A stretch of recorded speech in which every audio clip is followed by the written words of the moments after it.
Welcome to part 3 of our railway dams expedition. After leaving the Army Hospital at Merredin, we continued eastward. The day was hot and we had expected an uncomfortable night. Our aim was to find a dam used for an old railway stop at Badallan, and then on to Maureen Rock to check out that dam and look for a forgotten cemetery hidden in the scrub alongside the highway. After some difficulty we found the dam. However, there were some campers already there, and so we left them in peace to enjoy the area. There's already people here. Wow, I would never have guessed this place would have been here. You can see the dam and a large stone-lined embankment that surrounded it. The railway reached Coolgardie in 1896, and by the end of the year more water was required to supply the increased rail traffic. C.Y. O'Connor's assistant engineer, William Shields, oversaw the construction of the additional dams, including one at Badallan, which took 7 months to complete. A natural channel was used here to funnel the water into the dam, instead of the usual stone contour walls. This drive is into another mostly unknown and completely forgotten item from the dam's construction days. Just east of the Badallan Dam lies a heritage-listed stone bread oven. It is built of large granite slabs cemented together with a cement render. It looks like you could still cook up a good pizza in there.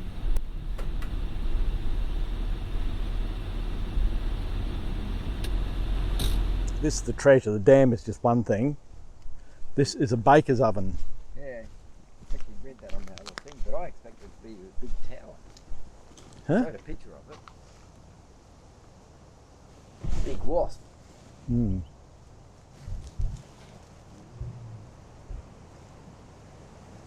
That was either a truck crashing or thunder. It was like a truck crashing.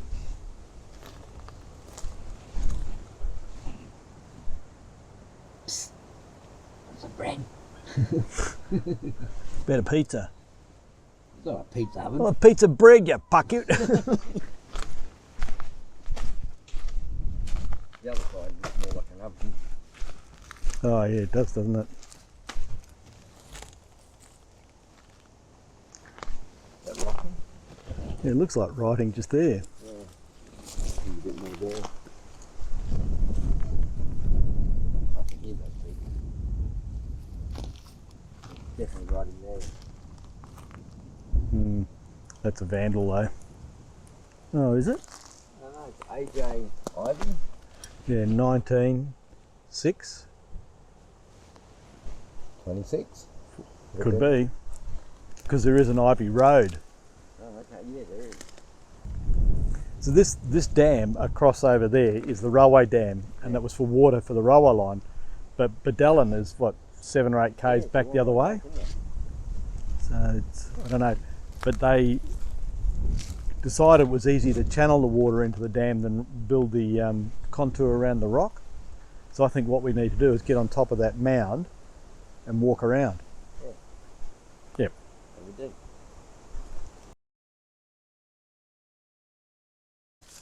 What is it? Lumps of valve or something. Well, they move it. They got moving parts. That's where they're joined. They're bolted together. Oh, okay. And that, The other half of it.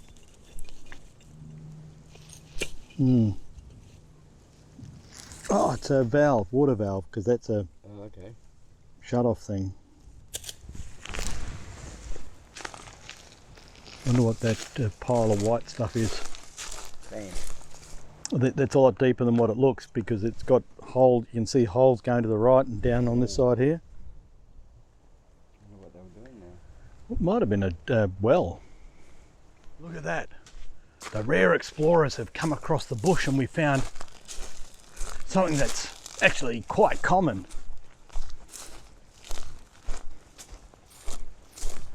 Piles of toilet paper.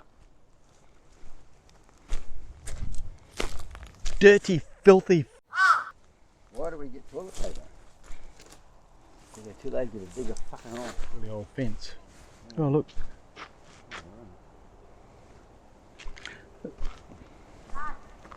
That come from it? I reckon it's an overflow.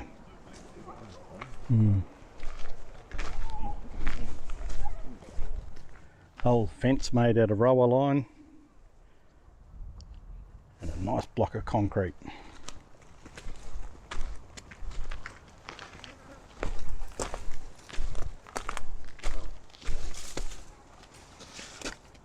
Whew, big pile of barbed wire too.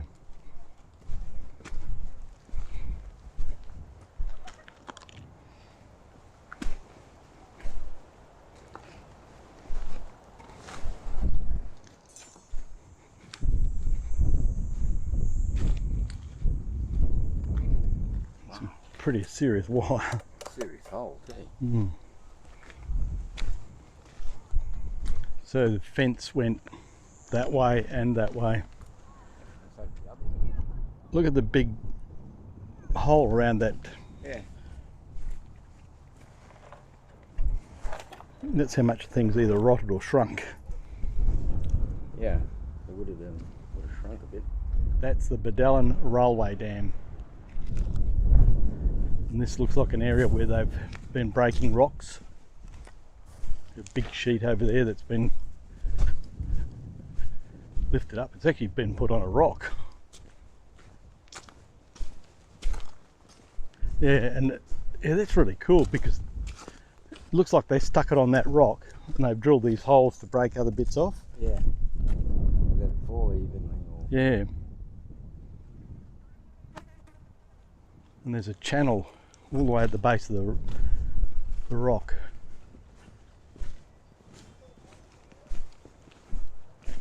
Just an earth channel.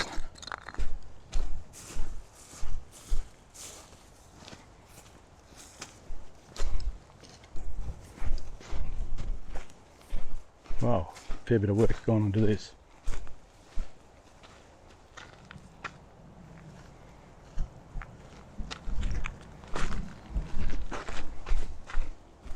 This has been dug out to channel the water.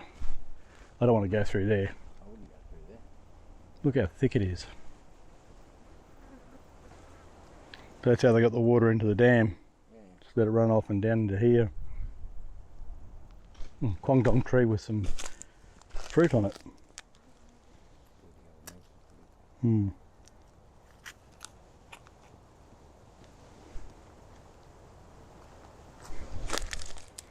wonder what it tastes like. That was my teeth.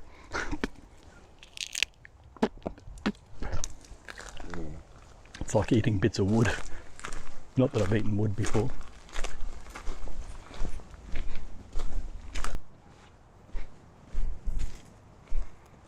Yeah, another channel.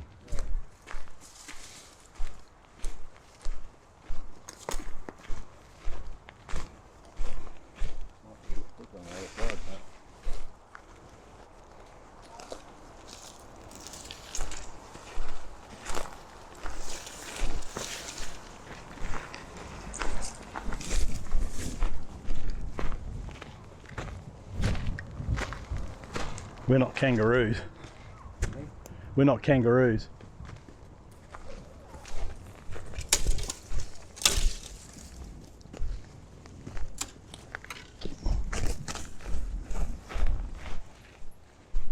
Interesting bush through there. Different. Yeah. That's because of regrowth. And the leaves stop all the other plants from trying to grow. Very high embankment over there. That high embankment is the eastern side of the dam, the one that was rock lined on the other side. We're on the road again and we're stopping at Maureen Rock, which is now no more than a couple of buildings. It was once a rail stop on the way to Coolgardie. We pulled off the road in search of the old dam. Little is left of this old siding, and we can see storm clouds brewing in the distance. We had hoped for a cool change, and the breeze was keeping the temperature under control, but the clouds were not only keeping the humidity high, but they were becoming ominous.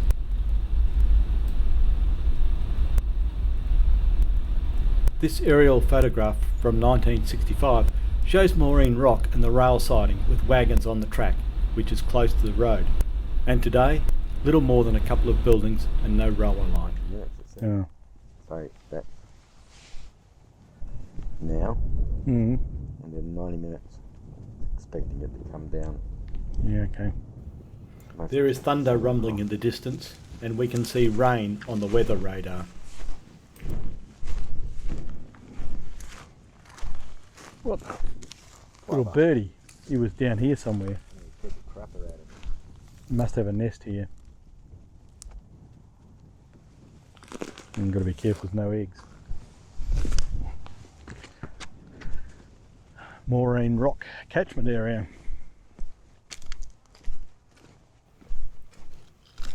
Moraine Rock Dam was built in 1894 and took 6 months. It was overseen by Assistant Engineer William Shields, and it seems that the use of the granite walls to channel the water was first tried here and then adopted for use elsewhere. This water pipe was not expected, so we have no choice but to follow it to its origin in order to solve this mystery. Don't know why there's a pipe going on. There must be a tank or something up there. Down on the ground there. You need a pump on it. Yeah, well, it is under pressure.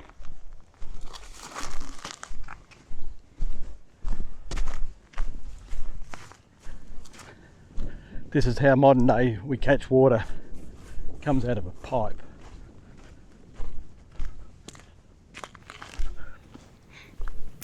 Once we reached this place, we realised the little village of Moraine Rock was receiving water from the Goldfields water pipeline and not from that old dam.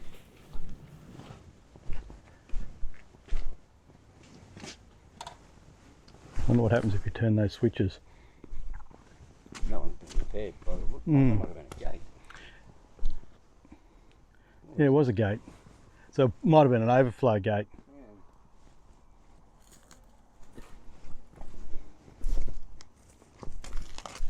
Deep wall there, mate. Yeah, look, would have been a gate that slid down or something like the other ones.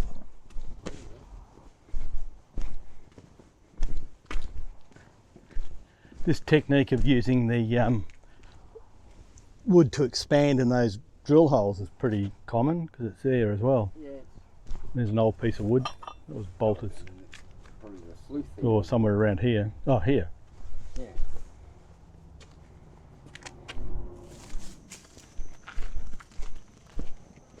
Really?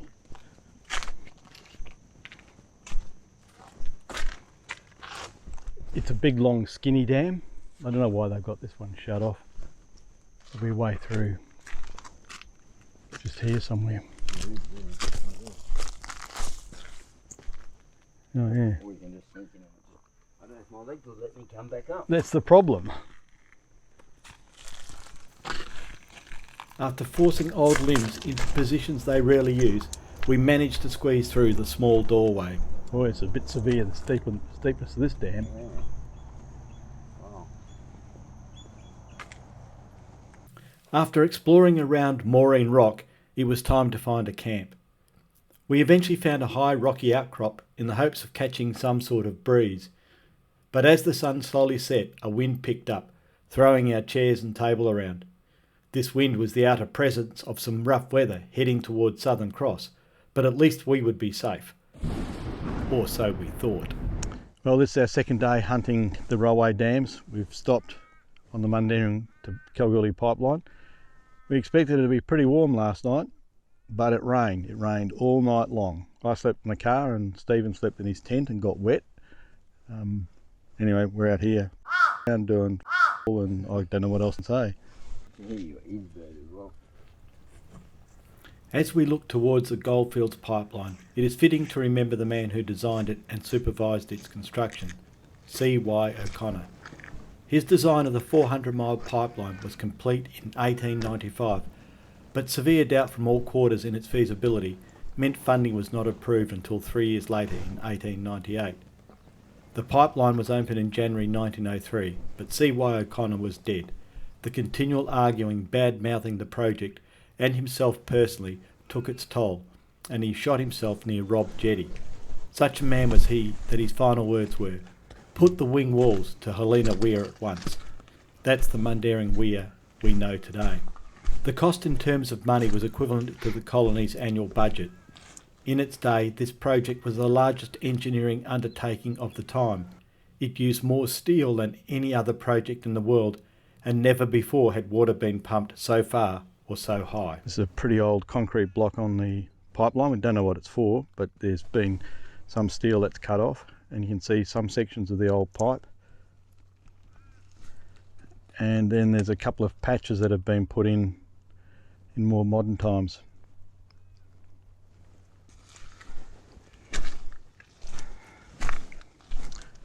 And some of the original concrete support stands that have been put in with the bracing inside. Anyway, Skinny and I are going to go and look for a cemetery. Just heading across Great Eastern Highway to look for a lost cemetery. There's supposed to be 4 graves in there. I'm not sure that all of them are marked. I guess we'll find out shortly. Rubbish pit that's been dug up looking for bottles.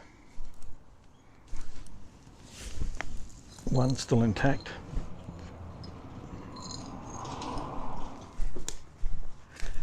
Looks like that's the cemetery there, or parts of it.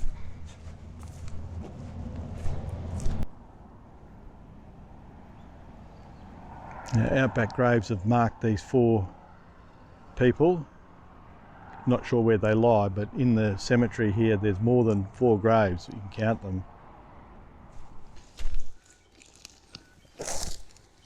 You can just make out the engraving on that headstone.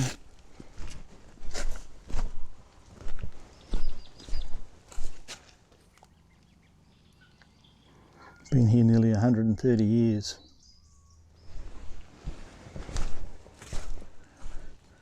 This appears to be a relatively small grave.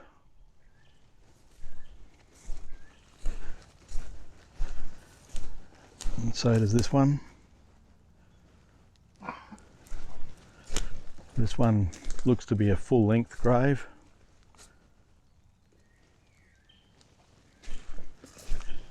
And this is another smaller grave. So one might guess that the small graves are the babies and the big graves are the adults. And you'd never know this was here, this cemetery.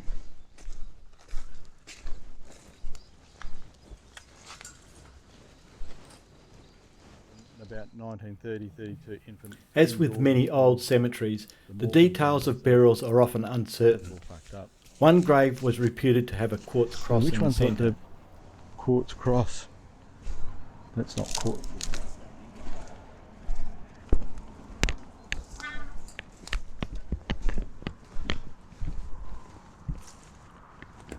Oh yeah, that's quartz. While another grave west of the large one with a granite headstone once had a wooden railing and rabbit-proof fence surrounding it, and for many years freesias bloomed on that grave.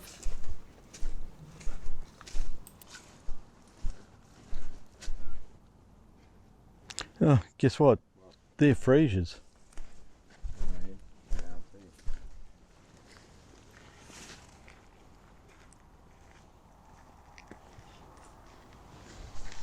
And they're still blooming then. Yeah, there's still freesias there, yeah. Look at them. Oh, we're on the roller line.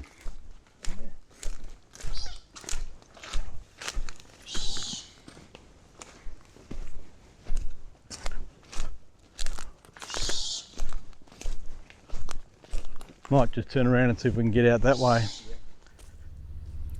Prickly pear still grows in many old WA towns. It was never the scourge here that it was in Queensland. About early. I nearly ran him over.